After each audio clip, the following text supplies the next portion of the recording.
The two big things that I think that musicians struggle with, and it's unfortunate, is people are waiting to be discovered. The second is that they are resistant to feel like they need to invest any money into it themselves, or they try to find the cheapest way to do it. That's DJ Bander, also known as Zach Schnall, CEO of Bander Productions. While working across production, branding, and businesses, he highlights a major disconnect between how musicians think the industry works. This affects how career momentum is actually built today. Many people did get discovered, but it was very different because then the only outlets for your music to come out would be funded by a major label. He explains how the industry has shifted and how artists now have more control than ever if they understand how to position themselves in the current landscape. It's only worth doing if you're going to do something right, because if you don't, you're just going to hurt yourself. In this conversation, DJ Bander breaks down how artists can pair creatively with strategy, take ownership of their visibility, and build a career that doesn't rely on waiting for permission. By the end of this episode, you'll understand how artists can create leverage without a label, why planning matters as much as production, and how musicians can turn great music into real momentum. Stick around. I'm Bobby Owsinski, and this is the Inner Circle Podcast. Let's talk about your music for a second. So you have a jazz background, and yet you went over to electronic music. How does one transition? Because that's a big difference, going from acoustic-based music all of a sudden to mostly electronic. Yeah, what was interesting is how it started was I loved the piano. And I was really grateful to my mother, who always pushed me to study piano, right? And I always felt like I was much more interested in the sound of jazz as well as film score, film cues, as opposed to, say, classical music. When I was a young guy, I loved listening to all of Thomas Newman and John Williams and all of these guys, Danny Elfman. And it really made me want to get into originally that direction, actually, a film composer. And so when I studied piano, I was in a jazz band, and I actually did rock band stuff as well for a while, kind of finding my way, figuring out who I was as a musician, as an artist. I also played drums and percussion as well. And what ended up happening is born and raised in New York. And then later on, when I came to Los Angeles during high school, I had an amazing high school music teacher who later became a dear friend and a mentor. His name is Emanuele Arnone, and he's worked on many big film projects. He actually worked in the Hans Zimmer team. He's worked on Day After Tomorrow, these big projects that I ended up interning for. And I sort of leaned on him for advice early in my career. Emanuele, how do I figure out, I have this sound and I have this? And he's like, well, you like beats, you're into hip hop music, and you're really good on the piano. Why don't you make beats that have like the piano stuff? So that's how it started, actually, where I was taking jazz piano riffs and putting them kind of over simple hip hop, trip hop kind of beats. And then as I got more and more, deep into understanding logic, understanding the technology and the software, my sound became much more developed and advanced. And I guess what became what you would now call a form of electronica, mainly downtempo. And then from there, it expanded into my later career where I became DJ Bander. And I ended up moving also into this EDM direction as well. That must have happened naturally, or did you plan that? No, I'll tell you what happened. It was really interesting. I was just busy making beats. I was building my brand on social media. And then what happened was I started hanging around some people who were kind of in the house music scene. And they were just basically like, why don't you DJ Bander? Like, everybody's DJing now, and you could make that sound. I was like, what? I didn't really grow up in the dance music world at all. I was more of like a hip hop, like I said, hip hop and jazz music kid. And I was really into these film score ethereal beats, but I did realize that I also wanted to become a bit more mainstream and have that sound as well. So I basically linked with a friend who I met at Musicians Institute, where I studied keyboard technology. And he taught me how to start DJing, and I bought myself a little tractor setup. And once I started learning DJing, it really helped me to understand the fundamentals of how to program house music, right? And so I used the understanding of listening to DJs and to listening to techno and dance music to figure out, oh, okay, wait, I know how to program. I just got to make the kick drums like this, and I got to do this. And started really, and that's when I became DJ Bander. And I utilized my social media skill sets and my ability to compose and do remixes as a way to get me gigs and inevitably eventually getting me big festivals as well. Was that difficult to go from being a more of an acoustic player, obviously you're good at that, and being a real player to all of a sudden being a DJ or coming from that standpoint, was that difficult to learn? It was difficult to learn, and I have to be honest, even to this day, despite my successes, I mean, I've had music on the charts in the house music world, and I'm considered an established electronic dance music producer. I would still say, even to this day, that the down tempo sound is more my true passion, like my music of the heart. But I'm technically skilled to do the dance music, and so that's how I, was able to kind of do it. So I would say that it's yes, it is always a bit of a challenge. Like it doesn't come quite as natural as making the down tempo music, but I have gotten better and better. I have developed a very, very, concise formula as to how I do it. And, it started becoming more and more natural as I started hanging out in the house music crowd and sort of seeing that people really did dig what I was doing, which built my confidence. I didn't have a lot of confidence in the beginning making house music. I was like, okay, I didn't grow up with this. I don't really know. And it wasn't until I actually got signed to Bug Digital and got an opportunity to do remixes for Martin Clancy for one of his major. Martin Clancy was Sinead O'Connor's producer, and I was on one of his major projects. He's a really great guy, and he gave me this opportunity, and that's what kind of gave me a little bit of confidence. Like, okay, like I know how to do it. And my old manager, who's still a dear friend, his name is Craig Roseberry. He represents the Yoko Ono catalog and a lot of major artists, going all the way back to the 70s and 80s. He really taught me the fundamentals of how to take my skills as a programmer and actually make sure that I was making commercially ready, relevant dance music and remixes. Because the one thing about that people need to understand about making EDM and electronic is it does require a real understanding of how to make it release ready and radio ready.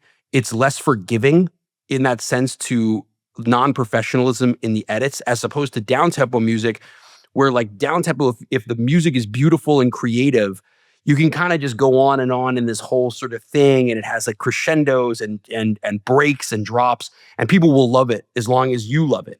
But with dance music, you really got to make sure you can be creative, but you do have to stick to a formula. Are you talking from the sonic mixing side, or are you talking about from the production side? Definitely would say both. That's a great question. I would say that sonically, making bass and your drums and everything really clean for a big room in the club is definitely an art. And I've gotten better and better at that. And working with really good engineers is helpful. But it really comes down to there's only so much an engineer can do. If you don't have the programming there, then all an engineer is going to do is going to change your music entirely to fit their vision of how it should sound in the big room.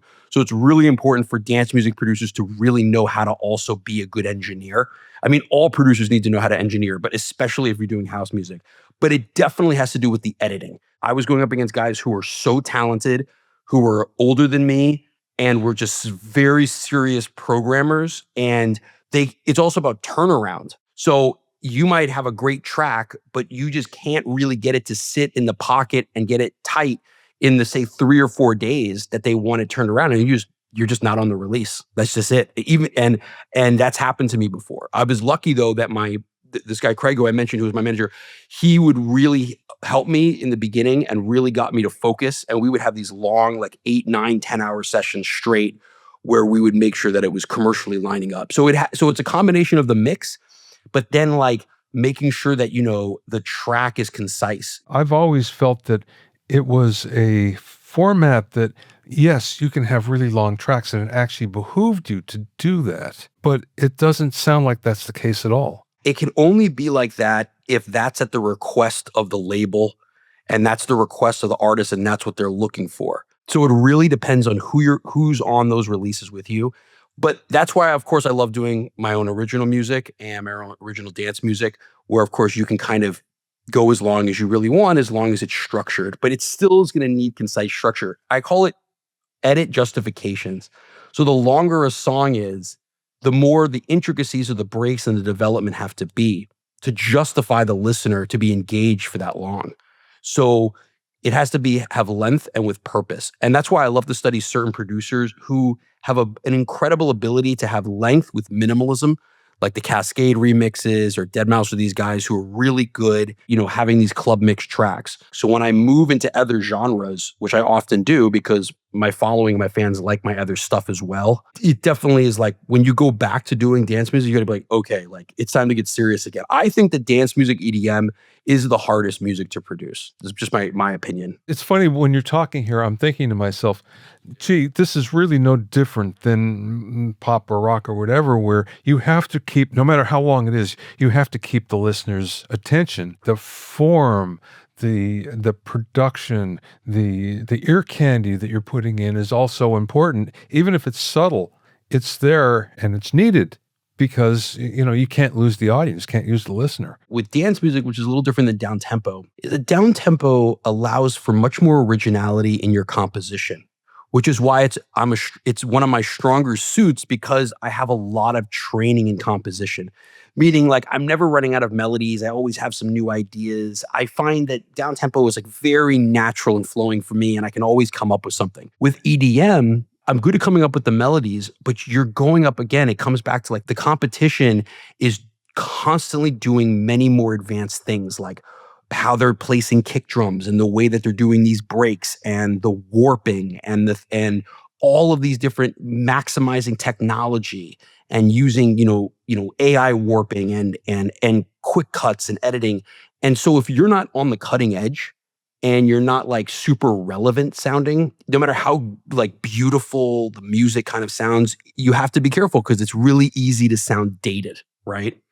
And that's where, I'm always constantly, you have to listen to other music. And that's where being a DJ really helps a lot because when you're downloading new tracks on Beatport and you're mixing, you're like subconsciously thinking and learning, okay, all right, yeah. I'm hearing like, I see why this kick is so relevant and so powerful and pulling the mix together and this. And then you hear your own stuff and you're like, okay, my stuff sounds good, but yeah, I really could almost have you really learn about space in the mix way more with doing EDM because to sound really good against your competition in the dance music world, you really have to master the entire music spectrum and everything has to fit into place. You dabbled in new age music as well, didn't you?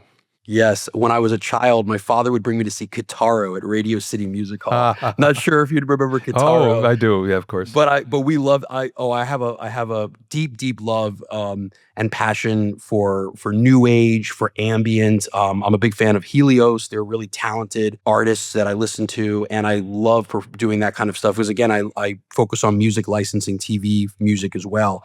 So absolutely, and I'm planning this year to be doing a lot more of those type of projects. It's funny because whenever I get a massage, that's the kind of music that they're playing. And I find myself, instead of just enjoying the massage, just like, any kind of music, I go into analysis mode. And I'm thinking to myself, why do they do that there? Maybe that could have been better. I was just critiquing it.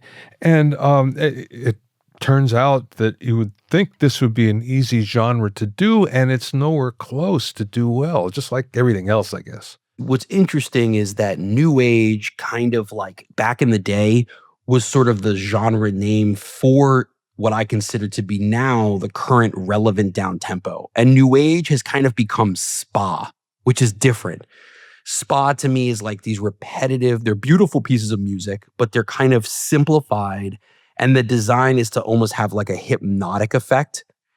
And what's different about that versus, other types of down tempos, I like where it has that beautiful ambient sound, but it also has drums, it has a very sophisticated bass line, and it has more progressive movements and chapters within the song to take you on an emotional journey. Hey, quick pause. Have you ever felt like your mixes are close, but just not quite to the level that you hear from the pros? The truth is, even with today's powerful home studios, it's the techniques that make all the difference. The Mixing Engineer's Handbook, now in its 6th edition, walks you through these techniques step by step, from EQ and compression to immersive audio and the latest plugins.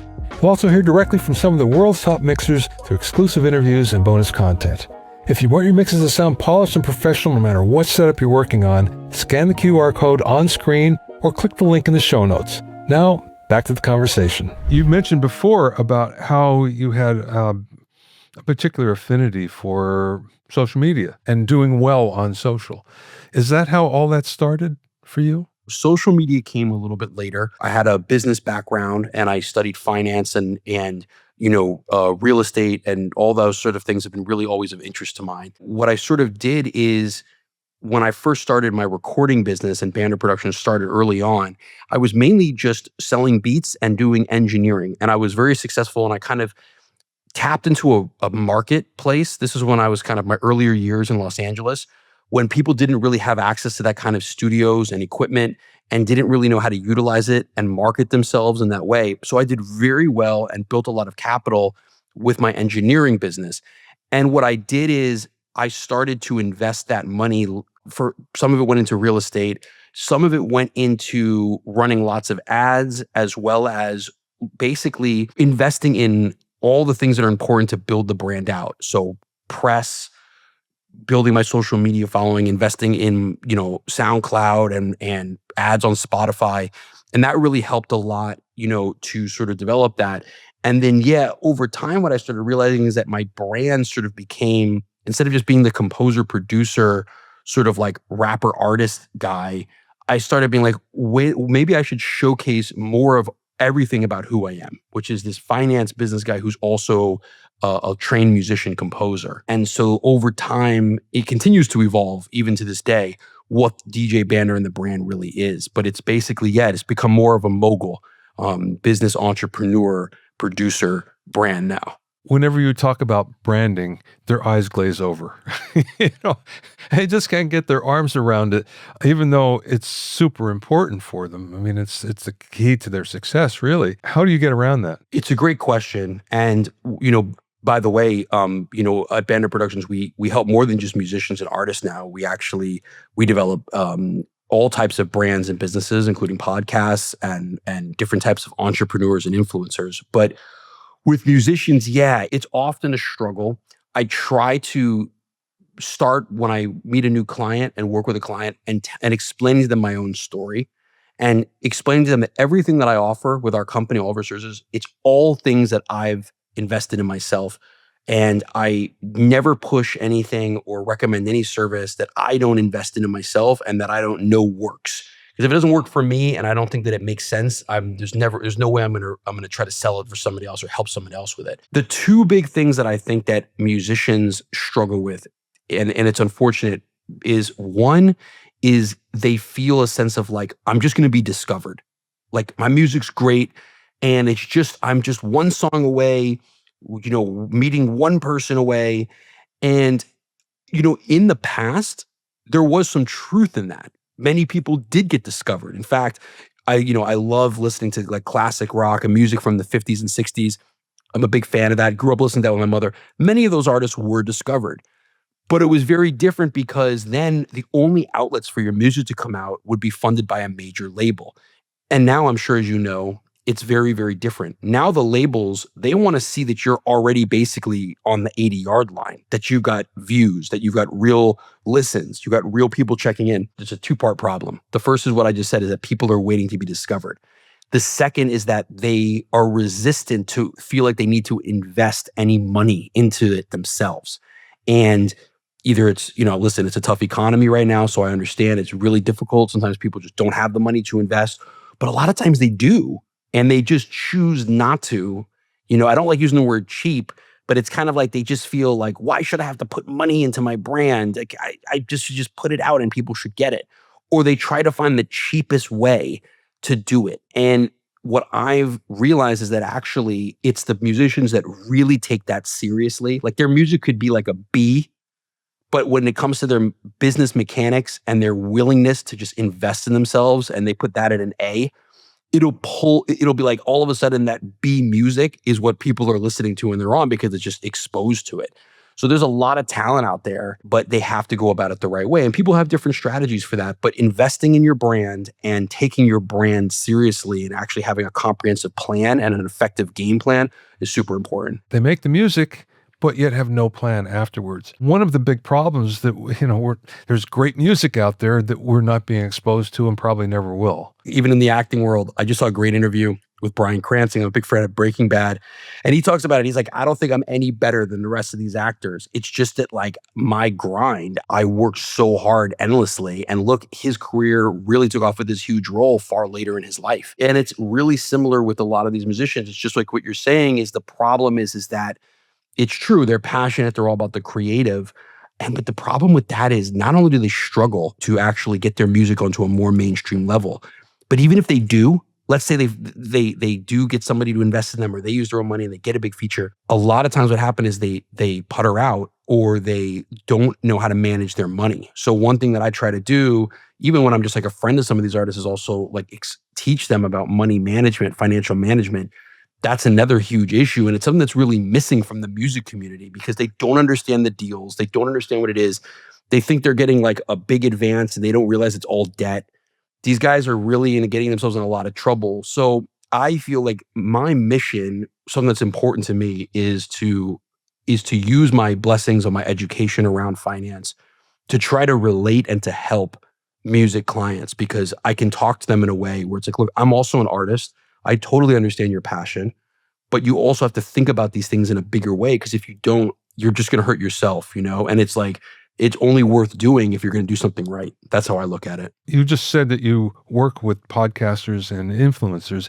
Is it the same with them as well? It's interesting. It really depends. I notice that it's a really individual thing. The first thing that I notice about working with different clients in marketing is that I try to have an early conversation with them and be like, I can show you multiple examples of how we are very successful, but none of these happened overnight.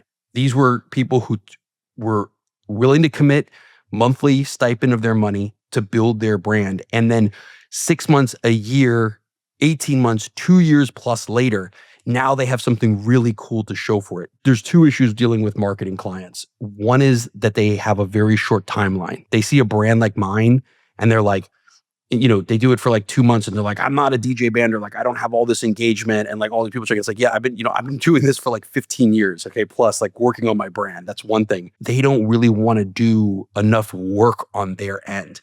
So I can, for example, one of the things that I'm very successful is I can bring in new audiences to whatever, we're very selective who we work with, but when we know we have a good brand and a product that's quality, we can bring a new audience and we can get people talking and commenting and really actually watching and bringing views. It's like a fishing net, right? I can bring the fishing net and I can bring a bunch of fish, but you're still the one who's got to fish. And a lot of times I'll be like, people are like, well, no one's really, no one's downloaded my track. I'm like, well, have you DM'd back any of the people who are writing you? No. Have you commented back on any of the posts and thanking people for like, a couple people? It's like people want to give you as much value as you give them. So that's another really important thing is like when we do marketing for clients, we always tell them like, we're going to work really hard, but you're the one who has to work twice as hard to make this successful. We're going to bring you all the tools and all the audiences, but they got to know that you're active and you're like pumping. So the level of the success from each client really has to do with their matching our hustle. I happened to be having a conversation with a composer who had a big hit in Nashville. His publishing company was, I don't know, Moving Tree Music or something like that. And one of the older publishers took him aside and this is back in the days of Final Records now, took him aside and said, now, wouldn't it be better if it said Joe Blow Music instead? And then there'd be a million people out there that would know your name. And that really struck home for me. And from that point on, I branded everything I did. So Bobby Owsinski's Inner Circle podcast is Bobby Owsinski's blog and blah, blah, blah. And it worked. And again, it took a while, but it worked. I can tell you that, from my experience, which is similar to yours, it takes time to do these things, but with intention, you could make things happen and, much for the better as long as you do it. No, and I've noticed that I really, I saw that in how you built your show. And that is really, really an important point that you make where, another thing that I would add to that is that it's a value add thing, meaning when people go to your page, they want to experience something dope like your music or really beautiful visuals. They want to feel connected, but they also want to feel connected to you and feel like they're learning something, they're being inspired. So if you look at my branding style, what I try to do is give you a kind of almost like I call it cycle posting. So I'm moving between give you a new product, new song, new visual, give you something inspirational. Then I give you an inspirational accolade. So I try to do something that gives me a reward for putting my music out, whether that be trying my best to get something on the charts or get something like this. Then I'll do what you'll start seeing me doing more of now because is doing more real content where I give advice to artists, advice to musicians. I haven't been doing that as much because I've been so laser focused more on the other elements of my brand, but that's something that I want to continue to do. So it's like what I look at it is like if you want, let's say you want 2 gifts from your audience, you got to give them 3. You have to give more than you expect. And that's true in everything in life. And that's another problem with a lot of these musicians, especially the new younger generation. I love these young guys, but some of them are very different than how when I was very, very young, I loved my mentors. I was constantly trying to be like an intern and learn from these older guys. And I feel like one of the big problems with these young artists now, and I'll tell you what really happened, Instagram and TikTok happened and YouTube. And a lot of them kind of feel like, oh, I can just learn everything from videos. I don't need mentors. But no video, no content can teach you the industry and really hone your craft, like actually learning from someone who's older and is an expert. And it's the biggest mistake that a lot of these young guys are making is they're like, oh, I'm just gonna I don't even need to invest in marketing. I don't need a mentor. I'm just gonna figure it out on YouTube and watch these other videos. And that's why they stall out because that's important. I learn stuff all the time from YouTube videos and Instagram, but it's a small piece of my overall comprehensive learning strategy for myself and how I develop myself as a businessman, as a musician, and as an artist. Being able to ask a specific question when it comes up and get an answer right away from a mentor, which it's like you can go down the rabbit hole on YouTube and still not find what you want or find information that's not correct. Exactly. The same problem with AI. I'm telling people too. Oh, yeah. People are leaning on GPT and on all these things. And it's like the intelligence that you're going to get from AI, it's only as intelligent as you are.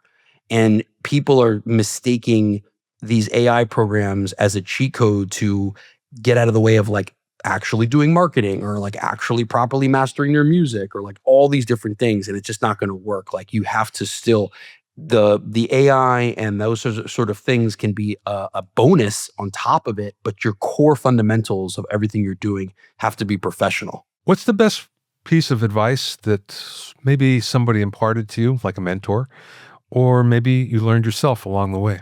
The best piece of advice that I really learned especially when it comes to music in this particular context, because I think it's important, because I've gotten some great advice from many different mentors, some in the music world and some in the business world. But in the music world, my mentor, Emanuele, he always was teaching me, trust the love you have for your own sound and be your most honest, loving critic. And that's how I've built the confidence to put out music that I know people are going to like. And my business partner is very similar. We're really good at being like, is this music that we just made objectively great? Not because we just love our own sound and being able to take all of your ego out of what you're doing and just really look at it, being honest, is this relevant? Is this sonically perfect? Is this really where the trend is right now? Is this what's going on? And being able to be like, yes, it is, or nah, you could do a little bit better. That I think is what really, really separates. And when you properly do that, when you really are able to look at your own music and your own art and say to yourself, I did the best that I can do and I love this, then everyone else is going to love it too. That's the truth. And that's not easy for everyone. Some people don't want to, they just feel like it sounds good enough or they got it, but they don't want to take the time, the hundreds of hours that it takes to make it undeniably tight and perfect. And so that's what I would say is the best thing to follow suit with your own craft. How can people find out more about what you do? Definitely would love for everybody to reach out to me on social media. Directly to Instagram is the best. If you shoot me a follow, I love following people back and supporting what they're doing. Feel free to shoot me a DM and reach out to me. Let me know how I could help you with your brand, with your music. If you need production, if you need marketing, I'm always here. I love helping people. I love learning about what other people are up to and working on in the industry. So feel free to just shoot me a DM directly on Instagram is the best way to get at me. That's awesome, Zach. Very cool. Thank you. Thanks for listening and being in my inner circle. Remember, if you have any questions or comments, you can send them to questions@bobbyowsinski.com. You can also learn all about the latest in music, audio, and production news, and find out about openings for my latest online classes at bobbyowsinski.com. This is Bobby Owsinski. I will see you next time